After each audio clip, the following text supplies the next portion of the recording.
जय श्री राधे सभी मित्रों को हमारे YouTube चैनल में आपका बहुत बहुत स्वागत है। तो आज के वीडियो में हम जानेंगे किन पूर्व जन्म के कारणों के कारण हमारा मनुष्य जन्म हुआ है तथा पिछले जन्म में हमने कौन से कर्म किए थे, इस कारण हमें मनुष्य देह मिला है और हम किस प्रकार स्वर्ग की प्राप्ति कर पाएंगे और हमें किस प्रकार जीवन जीना है तथा हमें जीवन में शांति प्राप्त करने के लिए क्या करना पड़ेगा। तो वीडियो को ध्यानपूर्वक सुने तभी आपको समझ में आएगा। वीडियो को भी बिल्कुल स्किप ना करिए। तो सबसे पहले हम जान लेते हैं पूर्व जन्म के हमारे जो कर्म थे, शुभ और अशुभ, उन दोनों को मिलाकर ही हमारा मनुष्य जन्म मिला है।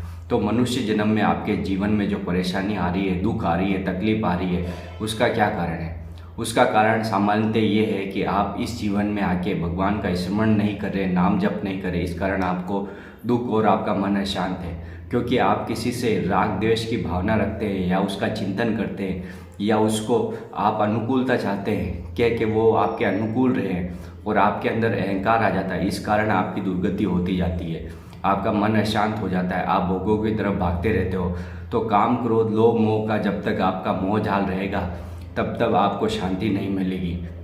अगर शांति आपको चाहिए तो प्रभु का स्मरण और नाम जब आपका चलेगा तो आपका मन आपको परास्त नहीं कर पाएगा, कोई भी दुख आपको व्यतीत नहीं कर पाएंगे, क्योंकि लोक और परलोक में सुख प्राप्त करने के लिए आपको प्रभु श्री कृष्ण का स्मरण सदा करता रहना पड़ेगा, तभी जाके आपको सुख शांति की प्राप्ति होगी।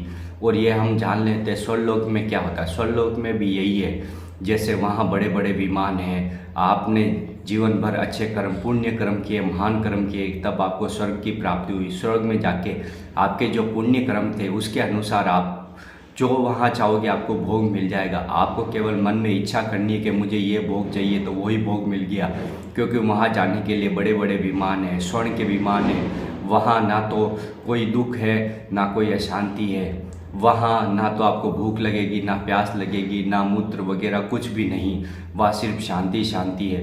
वहाँ पे जो आपको भोग चाहोगे वही तत्काल उपस्थित हो जाएगा और आप भोगते रहोगे, आपको आनंद की प्राप्ति होगी। लेकिन एक बात आप समझ ले, वो भी स्थायी नहीं है, क्योंकि आपने जो मनुष्य जन्म में अच्छे कर्म किए हैं, पुण्य कर्म किए, उसके अनुसार आपको स्वर्ग की प्राप्ति हुई।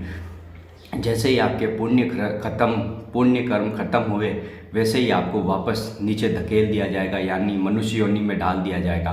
वापस आप माँ की जननी में जाओगे, माँ आपको वापस जन्म देगी, वापस आप दुख पीड़ा का सामना करोगे, क्योंकि आप वापस जन्म लोगे तो आपको दुख पीड़ा तो सहन करनी पड़ेगी 9 माह तक। इसलिए आपको चाहिए कि ये तो केवल एक संसार, माया का संसार है। माया के संसार में आकर आप भूल गए हैं कि प्रभु श्री कृष्ण का स्मरण आपको सदा करते रहना है, तभी जाके आप भवसागर को पार हो सकते हो। अगर आप चाहोगे कि मुझे स्वर्ग मिल जाए, वहाँ की अप्सराएं वगैरह, तो वो सब एक काल्पनिक है, क्योंकि वो कुछ समय के लिए है, कुछ क्षण के लिए है, क्योंकि वो स्थायी नहीं है। वहाँ के पुण्य खत्म होते ही आपको वापस मनुष्य जन्म में मिल जाएगा और वापस मनुष्य जन्म वापस नंबर 1 से गिनती आपको स्टार्ट करनी पड़ेगी। तो आप ऐसा क्यों करते हैं? अगर आपको मनुष्य जन्म में आपको ज्ञान की प्राप्ति हो गई है, विवेक की प्राप्ति हो गई है, तो आप क्यों ना प्रभु का स्मरण करें, नाम जप करें, संकीर्तन करें, क्योंकि कलयुग में केवल एक नाम संकीर्तन से आपके सभी पाप खत्म हो जाएंगे और आप आनंद को प्राप्त होगे, आपका मन शांत हो जाएगा। क्योंकि आप किसी से राग द्वेष भावना रखते हैं तो आपको मन जलाता है, आप किसी पे क्रोध करते हैं तो आपको मन जलाता है। अगर आप किसी भी माता बहनों के सामने गलत भावना से देखते हैं तो आपको मन जलाता है, क्योंकि भोगों में शांति नहीं है, त्याग में शांति है। जैसे जैसे आप चीज़ों का त्याग करेंगे, आपकी बुद्धि शुद्ध होगी, मन पवित्र होगा, वैसे ही आगे चल के आप आनंद को प्राप्त करोगे। क्योंकि ये मनुष्य जन्म में आप जैसे ही नाम जप करना स्टार्ट करते हो तो प्रभु की कृपा होती है आपके ऊपर और आपका जीवन एकदम शानदार बन जाता है, आनंदमय बन जाता है। क्योंकि प्रभु का स्मरण करते रहने से प्रभु की कृपा प्राप्त होती है और प्रभु को आप प्रार्थना करते रहिए कि हे प्रभु, मैं नीच पापी हूँ, अधम हूँ, मुझसे इस जन्म में बहुत पाप हुए हैं, आप कृपया करके उन पापों को क्षमा करके मुझे सद्बुद्धि प्रदान करें, जिससे मैं भगवत मार्ग में चल सकूं और जीवन में उन्नति को प्राप्त हो सकूं तथा इस लोक में और परलोक में सुख की प्राप्ति कर सकूं। अगर आपको जीवन में सुख चाहिए, समृद्धि चाहिए, उन्नति चाहिए, तो भगवान का नाम जप करते रहिए, जिससे आपका मन पवित्र होगा, वैसे ही आपको शांति प्राप्त होगी और आप जीवन में उन्नति को प्राप्त होंगे। यह मैं विश्वासपूर्वक कह सकता हूँ कि प्रभु का स्मरण जो करता है व्यक्ति, नाम जप करता है, जो भी आपके इष्ट है, राधा कृष्ण हरि, हर समय नाम जप करिए, जिससे आपको आनंद की प्राप्ति होगी और आप जीवन में उन्नति को प्राप्त होंगे।